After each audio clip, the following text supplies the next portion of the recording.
I just need 2 minutes of your time." Jayla pleaded with the future alpha of her pack, Alpha Nathan, of the Blood Moon Pack. She had a hand on his arm. He was frowning down at that hand. Then those deep, dark blue eyes she had once drowned in glared at her touch in a deep, disapproving manner. They had been lovers casually for just over a year now, but it was all over now. He had found his fated mate, gifted to him by the moon goddess herself. And just like that, he no longer had even a minute to spare for her. A baby. His baby. And he had just tossed her away like garbage and forbidden her to return. His father walked into his office and dropped a photograph on his desk right in front of him.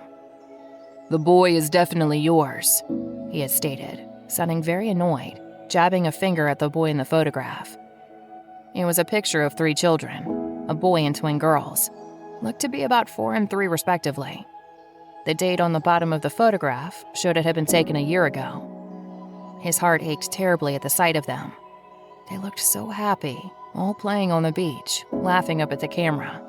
Probably Jayla taking the photo. The boy had his arms around the girls. He could see the boy's fingers were digging into their sides. He was tickling them, and they were all laughing. All 3 of them had her jewel green eyes and were shiny with joy and happiness. But all of them had his blonde hair. Goddess, the boy looked just like him when he was that age. Havoc was growling in his mind, racing around like he was ready to rip out of him. "Ours!" He snarled at him.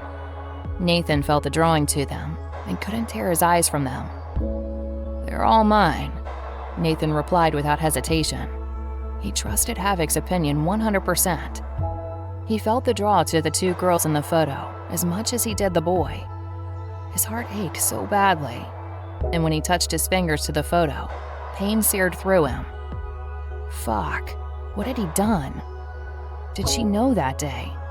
She had been begging him for just 2 minutes of his time, but he and Havoc had just found their fated mate, and he'd not cared about anything else at all. Hadn't wanted her touching him at all, to be honest. Recalled glaring at her touch. Something he enjoyed not more than 3 days earlier. The day before he had met his fated mate, actually. Had she been trying to tell him? Fuck. Had Cora only responded the way she had in order to protect her pups? His pups? Fuck. And he'd sent her away, pushed his alpha order at her without a single thought about the consequences, due to his mate's injuries. This is a nightmare. "We have to fix it,"